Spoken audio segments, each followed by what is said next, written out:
पासून म्हणजेच ते 100 पर्यंतच्या सर्व एक एक करून मूळ संख्या बाहेर काढल्या होत्या. 1 ते 10 मध्ये किती आहे, 10 ते 20 मध्ये किती आहे, 20 ते 30 मध्ये किती आहे, 40 ते 50, 50 ते 60, 60 ते 70, 80 ते 90 आणि 90 ते 100 पर्यंतच्या एकूण आपण त्याच्यातल्या पूर्ण 10 पाड्यातील संख्या मूळ संख्या बाहेर काढल्या होत्या. आठवत असेल तर विचार करा. आणि आता या ठिकाणी सांगा की सर्वात मोठी मूळ संख्या कोणती आहे.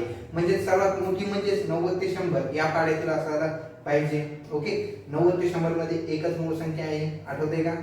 बघा 90 ते 100 मध्ये 97. Very good. कोणती मूळ संख्या आहे? 97.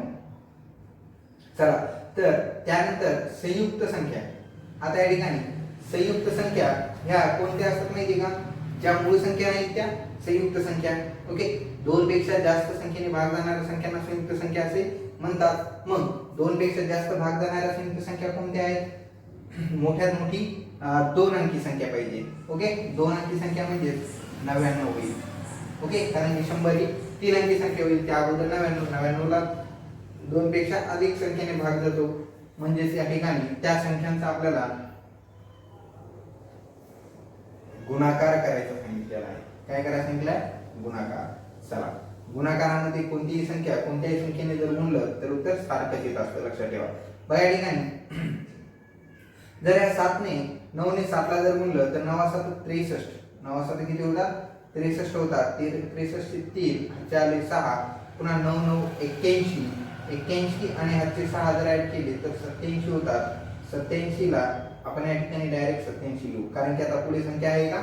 नाही. आता या ठिकाणी मी तुम्हाला एक नियम सांगितला होता. एक संख्येने भाग दिल्याच्या नंतर दुसऱ्या संख्येने भाग द्यायच्या अगोदर या संख्येच्या खाली 0 घ्या. का? कारण की हे दशक स्थानचा अंक आहे. आपण या ठिकाणी 9 ने नाही तर 90 ने पूर्ण संख्येला भाग देत असतो. ओके, बघा आता 9 7 63, पुन्हा या ठिकाणी 3 ह्याचे 6 येतील, पुन्हा 9 9 81 आणि 6 87.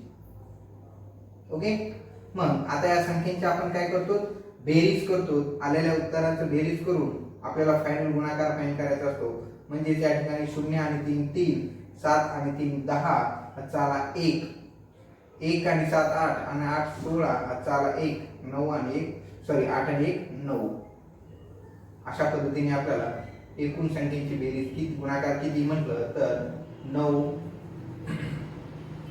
6 0 3 एवढा त्याचा गुणाकार असायला पाहिजे. ओके, चला, तर मग तुम्ही यामुळे तुम्हाला सांगतो की संख्यांचे प्रकार जे आहेत ते व्यवस्थित बघा. अशा प्रकारचे जर प्रश्न आले आणि जर तुम्हाला संख्या पाठ नसतील तर तुम्ही पुन्हा गोंधळात पडू शकता. म्हणून तुम्हाला मी मुद्दामून क्रिया व बेरीज भागाकार ही डायरेक्टली तुम्हाला शब्दशः डायरेक्ट संख्या न देता तुम्हाला त्यावर आधारित तुम्हाला किती त्याच्या पाठीमागच्या संख्यांचं नॉलेज आहे यावर डिपेंड क्वेश्चन तयार करून टाकलेले असतात, लक्षात ठेवा. ओके, चला पुढील प्रश्न पहा. तुम्हाला पुढील प्रश्न असा आहे की संख्याची क्रिया. आता या ठिकाणी तुम्हाला क्रिया करते वेळेस अपूर्णांकाचा व पूर्णांकाचा गुणाकारही करता आला पाहिजे, भागाकारही करता आला पाहिजे. तो बघा या ठिकाणी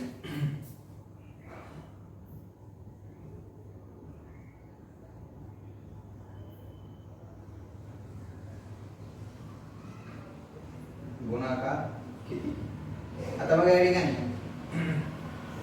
अपूर्णांकांचा गुणाकार आपण डायरेक्टली काय करतो? या ठिकाणी दिलेल्या संख्या जशा आहेत तशा लिहून एक जर त्यांची जर काटाकाटी जर होत असेल तर काटाकाटी करतो, नाही तर डायरेक्टली त्या संख्येला काय करतो? 3 त्रिक 9 अंशांशाचा गुणाकार करतो आणि छेदाछेदाचा गुणाकार करतो. ओके, लक्षात ठेवा. या संख्यांचा गुणाकार जर करायचा असेल तर त्यानंतर 8 त्रिक 24, 8 चौक 32. ओके, म्हणजे या ठिकाणी आता 9 छेदात 32 हे आपलं फायनल उत्तर या ठिकाणी असेल. पुन्हा जर त्या संख्येला दोन्ही संख्येला जर भाग जात असेल तर पूर्ण दोन्ही संख्येला जर भाग जात असेल तरच देऊन त्या संख्येचं संक्षिप्त रूप आपल्याला तयार करता येतं. ओके, चला आता या ठिकाणी पुन्हा काही संख्येच्या क्रियावर आधारित प्रश्न पाहणार आहोत. लक्षात ठेवा. 3 छेदात 8 गुणिले 8 अधिक 3 छेदात 5 गुणिले 25 बरोबर किती? प्रश्न आहे तुम्हाला दिलेला. बघा या ठिकाणी ज्यावेळेस पूर्णांकयुक्त अपूर्णांक क्रिया दिलेली असते त्यावेळेस तुम्हाला ते संख्या जी असते त्या संख्येला एक अपूर्णांकामध्ये कन्वर्ट करा, नाहीतर जर त्यामध्ये जर काय काटाकाटी होत असेल तर तुम्ही त्या ठिकाणी काटाकाटी करून घेऊ शकता. ओके, बघा या ठिकाणी आता 3/8 गुणिले 8. आता या ठिकाणी असं एवढा जर विचार केला, यांचा गुणाकार जर केला तर काय होईल? एवढा या ठिकाणी प्लस जशाला तसं ठेवूया. ओके, 3/5 गुणिले 25. आता हे दोन गट याचे पाडूया, हा एक गट आणि हा एक गट, आणि त्या दोन्ही गटांची काय करायची? आपल्याला बेरीज करायची आहे. मग या ठिकाणी तुम्हाला अंशवर या ठिकाणी पूर्णांक जो दिला आहे त्याचा भागाकार करता येतो. दोन्ही संख्येला 1 ने पूर्ण 8 ने 8 1 8 आणि 3 1 3, म्हणजे ह्या पूर्ण समीकरणाचे उत्तर किती येणार आहे? 3. अधिकला जशाला तसे या ठिकाणी 5 1 5 5 5 25 किती येतो बेटा?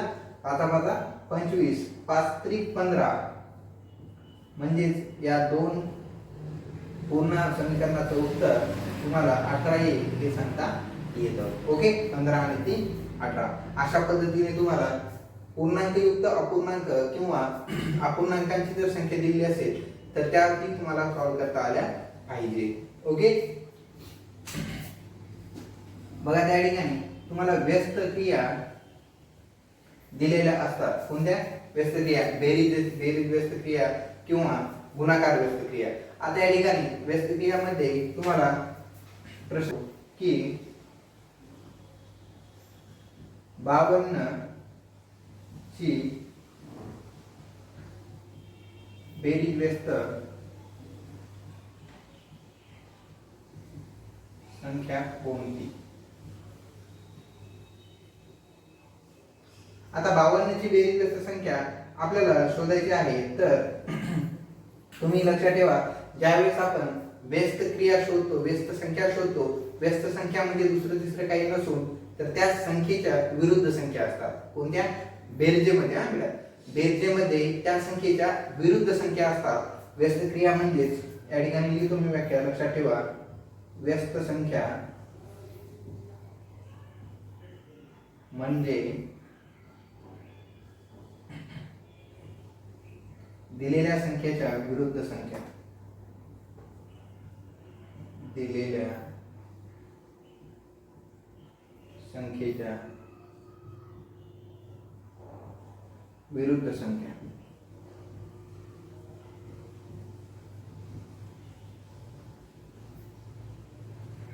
बेरजेमध्ये. बघा या ठिकाणी ज्यावेळेस आपण बेरीज व्यस्त संख्या शोधत असतो त्याच वेळेस या संख्या त्याच्या विरुद्ध असतात, लक्षात ठेवा. ओके, आणि बेरीज व्यस्त संख्या काय म्हणते की जर ज्या दोन संख्यांचा बेरीज 0 येते त्या दोन संख्या एकमेकांच्या व्यस्त असतात. त्याची व्याख्या काय आहे? ज्या दोन संख्यांची बेरीज किती येते? 0 येते, त्या दोन संख्या एकमेकांच्या व्यस्त असतात. मग या 52 ला कोणत्या संख्येने कोणती संख्या 52 मध्ये ऍड केल्याच्या नंतर त्यांची बेरीज किती येणार आहे? 0 येणार आहे. तर त्यामध्ये -52 एवढेच ऍड करावे लागतील. म्हणजे 52 मधून 52 -52 जातील, 0 राहतील. म्हणजे या ठिकाणी तुम्हाला 52 ची व्यस्त संख्या -52 आहे हे सांगता येईल. ओके, लक्षात ठेवा. आता या ठिकाणी मी एक एक्झाम्पल दिलं म्हणून तुम्हाला आता या ठिकाणी पुन्हा रिवाइज करतो. या ठिकाणी हा टॉपिक, व्यस्त जी संख्या असते ना ती नेहमी धन असेल तर तिची ती संख्या ऋण व्यस्त असते. ओके, ऋण असेल तर ती संख्या धन, तिची संख्या व्यस्त संख्या असते. फक्त तुम्हाला त्या संख्येचं चिन्ह बदलायचं असतं. त्या संख्येचं चिन्ह बदलून तुम्हाला जागेवर ती संख्या पाहायला मिळेल. ओके,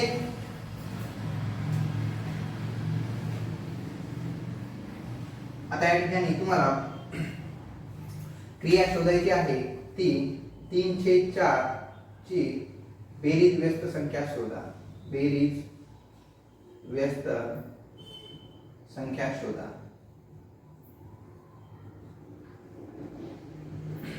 आता या ठिकाणी बेरीज व्यस्त संख्या शोधायची आहे 304 ची. मग मी तुम्हाला सांगितलंय की बेरीज व्यस्त ज्यावेळेस असतात ते त्याच्या एकमेकाच्या विरुद्ध असतात. ओके, मग आता या ठिकाणी त्याचे विरुद्ध कोणते असतील तर या ठिकाणी धन 304 आहे. ओके, ही संख्या कशी आहे? धन संख्या आहे, पूर्णांक आहे परंतु कशी आहे? धन आहे. मग याची बेरीज व्यस्त संख्या ही धन या ठिकाणी आहे ती ऋण होईल, ऋण संख्या. फक्त त्या ठिकाणी काय होईल बेटा? ऋण 3/4. त्या संख्येला फक्त ऋण संख्येचं चिन्ह लागेल. त्या व्यतिरिक्त पुन्हा दुसरं कोणत्याही संख्यामध्ये त्या संख्येच्या दिलेल्या संख्येमध्ये बदल करायचा नाही. धन असेल तर ऋण, ऋणाची धन. ओके, ते एकमेकाच्या विरुद्ध संख्या असतात म्हणजे त्यांना एकमेकाला व्यस्त संख्या असे म्हणतात. ओके, चला तर बघा पुन्हा या क्रियामध्ये त्यांची क्रिया दिलेल्या असतात म्हणजे त्यांची बेरीज करा, त्यांचा गुणाकार करा, त्यांचा भागाकार करा. मग अशा व्यस्त क्रिया त्यांच्या अगोदर काढायच्या आणि त्याच्यानंतर मग त्यांची दिलेली प्रश्नाच्या सूचनेनुसार जी काही क्रिया असेल ती करायची असते. आता गुणाकारामध्ये व्यस्त क्रिया कशा असतात तर गुणाकारामध्ये बघा या ठिकाणी 8 या संख्येची प्रश्न आहे. 8 या संख्येची गुणाकार व्यस्त संख्या शोधा. पर्याय क्रमांक 1 आहे -8 -3 1/8 8/1. ओके, बघा त्या ठिकाणी गुणाकार व्यस्त संख्येची क्रिया ज्यावेळेस आपण शोधतो त्यावेळेस आपल्याला या ठिकाणी त्याचा एक नियम माहित असणं खूप गरजेचं आहे. आता या ठिकाणी धन 8 आहे म्हणून ऋण 8 हे चुकीचं उत्तर आहे. ते फक्त बेरजेमध्ये आहे. या ठिकाणी बेरीज व्यस्त पाहिजे का आपल्याला? नाही, या ठिकाणी गुणाकार व्यस्त पाहिजे. ज्यावेळेस बेरीज व्यस्त विचारलं त्याच वेळेस धनचं ऋण करायचं, पण ज्यावेळेस मला गुणाकार व्यस्त विचारला जाईल त्यावेळेस लक्षात ठेवा त्याचा नियम आहे गुणाकार व्यस्त दोन संख्यांचा गुणाकार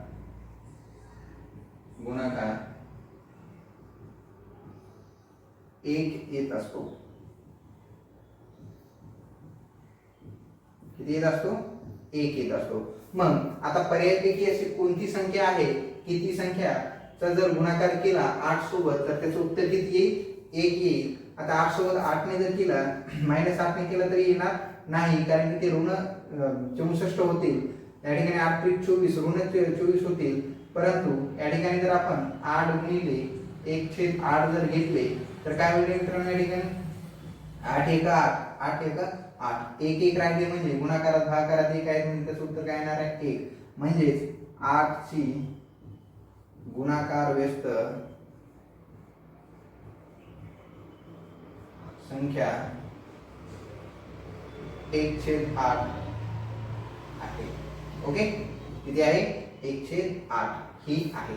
लक्षात ठेवा तुमच्या स्तरावर हा प्रश्न हमखास विचारलेले असतात. ओके, बघा त्यानंतर तुम्हाला ही झाली पूर्णांक संख्या. जर अपूर्णांकांचा जर गुणाकार व्यस्त विचारला असेल तर या ठिकाणी आता प्रश्न तयार करत नाहीये किंवा एक प्रश्न तयार करू म्हणजे तुम्हाला समजेल. आता या ठिकाणी 4/5 घेतो मी. 4/5. ओके, या संख्येचा गुणाकार व्यस्त संख्या शोधा. तर 4/5 या संख्येची गुणाकार व्यस्त संख्या शोधायची. मग गुणाकार व्यस्त संख्या काय सांगते की त्यांची गुणाकारांचा गुणाकार किती आला पाहिजे? 1 आला पाहिजे. किती?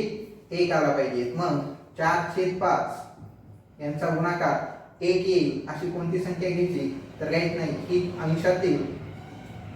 अंशातील छेदामध्ये व छेदातील अंशामध्ये संख्या घेऊन जायची आणि मग यांचं कॅन्सलेशन केलं तर काय येईल बेटा?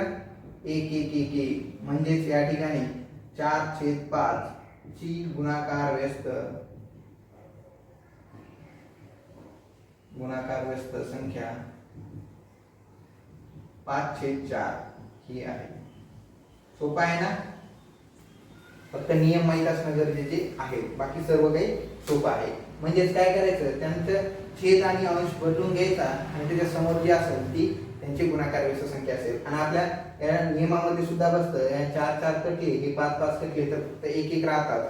1 1 1 1 1 1 यांचा गुणाकार व भागाकार एकच येत असतो. ओके, म्हणजे आपल्या नियमानुसार बसतात. म्हणून 4/5 ची 5/4 ही व्यस्त संख्या आहे असं म्हणायला हरकत नाही. ओके, या सर्व जर क्रिया तुम्हाला समजल्या असतील तर आपण आता डायरेक्टली त्यावर आधारित एक प्रश्न घेऊया. ओके, बघा, गुणाकार व्यस्त क्रिया, गुणाकार भागाकार बेरीज व गुणाकार ही दिलेली असते. मग या ठिकाणी प्रश्न असा तयार केलेला असतो की 2/5 व 8/15 या संख्यांचा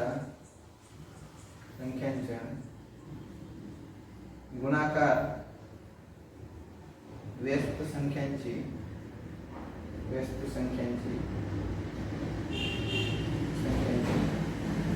बेरीज काय विचारली जाते? बेरीज. आता एखाद्या वेळेस बेरीज, भागाकार, गुणाकार काही कोणतीही क्रिया या ठिकाणी विचारल्या जाऊ शकते, लक्षात ठेवा. ओके, परंतु फक्त गुणाकार व्यस्त अगोदर या संख्यांचे करून घ्यायचे सांगितलेले आहे आपल्याला. म्हणून दिलेल्या संख्या 2/5 व 8/15 या संख्यांच्या गुणाकार व्यस्त संख्यांची बेरीज किती? आता या ठिकाणी गुणाकार व्यस्त करून घ्यायचा अगोदर, गुणाकार व्यस्त. मग गुणाकार व्यस्त संख्या कोणकोणते दिलेले आहेत? 2/5 याचा गुणाकार व्यस्त काय होईल बेटा? 5/2. ओके, त्यानंतर 8/15 यांचा गुणाकार व्यस्त किती होईल? 15/8. इथपर्यंत समजते सर्वांना? मग आता यांची काय करायची सांगितली आहे तुम्हाला? बेरीज करायची सांगितली आहे. या दोन्ही संख्यांची काय करायची सांगितलेली आहे? बेरीज. मग 5/2 अधिक 15/8. इथपर्यंत समजते? ओके, आता आपण काय करून घेतलं आहे अगोदर? प्रश्न बघितलेला आहे, संख्यांचा गुणाकार व्यस्त करून घेतलेले आहेत. ज्या संख्या दिलेल्या आहेत त्या गुणाकार व्यस्त संख्या केल्या अगोदर. 2/5 चा गुणाकार व्यस्त 5/2 त्यांचा छेद व अंश चेंज करून घेतला. 8/15 चा गुणाकार व्यस्त जी संख्या आहे ती 15/8. ओके, मग या आता केल्याच्या नंतर त्या संख्येची, ओके, म्हणजे ह्या आलेल्या संख्यांची काय करायची? आपल्याला बेरीज करायची. म्हणजे त्याला आपण आता बेरजेच्या स्वरूपात मानून घेतलेलं आहे. ओके, मग यांचा जर छेद समान नसेल तर छेद समान करून घ्यायला तिरपा गुणाकार करा, किंवा या ठिकाणी 8 आहे, त्या ठिकाणी 2 आहेत. म्हणजे जर या 2 ला जर 4 ने जर गुणलं तर 8 येतील. अंशाला पण 4 ने गुणून घेऊया. ओके, म्हणजे 4×5 = 20, 4×2 = 8, 15/8 जशाला तसे. आता छेद समान आहे म्हणून काय करायचं? 8 घ्यायचं आणि अंशांची काय करायची? बेरीज करायची. म्हणजे 0 आणि 5, 2 आणि 1 3, म्हणजे तुमचं उत्तर फायनली किती यायला पाहिजे? 35/8. हे तुमचं या प्रश्नाचं उत्तर असायला पाहिजे. ओके, अशा पद्धतीने तुम्हाला सर्व क्रिया म्हणजे बेरीज, गुणाकार, भागाकार याच्यावरील सर्व जेवढ्या काही क्रिया असतील त्या क्रिया तुम्हाला करता आल्या पाहिजेत. ओके, त्याचे गुणधर्मही माहिती असायला पाहिजे. मी सांगितलेले तुम्हाला गुणधर्म मी लिहूनही दिलेले आहेत बोर्डवर, ते आठवा. ऋण संख्यांचे, धन संख्यांचे गुणधर्म, गुणाकाराचे गुणधर्म, बेरजेचे गुणधर्म, भागाकाराचे गुणधर्म, ते गुणधर्म व्यवस्थित अभ्यासा. गुणाकार ज्यावेळेस आपण करू त्यावेळेस गुणाकाराचेही वेगवेगळे गुणधर्म आहेत.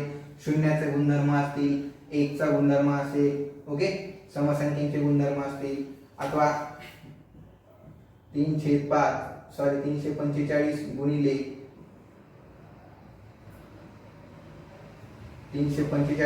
36 बरोबर 36 गुणिले x, तर x बरोबर किती? ही गुणाकाराचे गुणधर्म आहेत. मग या ठिकाणी तुम्हाला या दोघांची जर किंमत सारखी असेल तर ह्या दोघांची किंमत सारखी ठेवण्यासाठी काय करावं लागेल? त्यांचे व्यस्त 36 बरोबर हे 36 आहेत. ओके, म्हणजे गुणिले ही संख्या या ठिकाणी असणार. या अशा पद्धतीचे गुणधर्म तुम्हाला सर्व माहिती असायला पाहिजे. ओके, गुणाकारामध्ये हे समान जर क्रिया असतील तर संख्या सुद्धा समान असतात. ओके, त्याच पद्धतीने बेरजेमध्ये सुद्धा आहे. त्याचं व्हेरिफिकेशन कसं करायचं, गुणाकार केल्याच्या नंतर त्याचा भागाकार करून कशा पद्धतीने शोधाय आपला बरोबर आला की नाही हे बघायचं. त्यानंतर त्याच्यामध्ये बेरीज केली तर त्या वरच्या संख्येतून लहान संख्या वजा करून ती बेरीज बरोबर येते का तेही तुम्हाला व्हेरीफाय व पडताळता येत असतो. ओके, प्रॅक्टिस करत चला, तुम्हाला कोणत्याही ठिकाणी अडचण येणार नाही. जर प्रॅक्टिस जर नाही कराल तर तुम्हाला कोणत्याही प्रकारची अडचणही येणार नाही आणि समजणारही नाही. आणि अडचणी आल्या पाहिजे म्हणजे गणितामध्ये जोपर्यंत तुम्हाला प्रॉब्लेम निर्माण होणार नाही तोपर्यंत तुम्ही त्याचं निवारण करणार नाही. ओके, चला.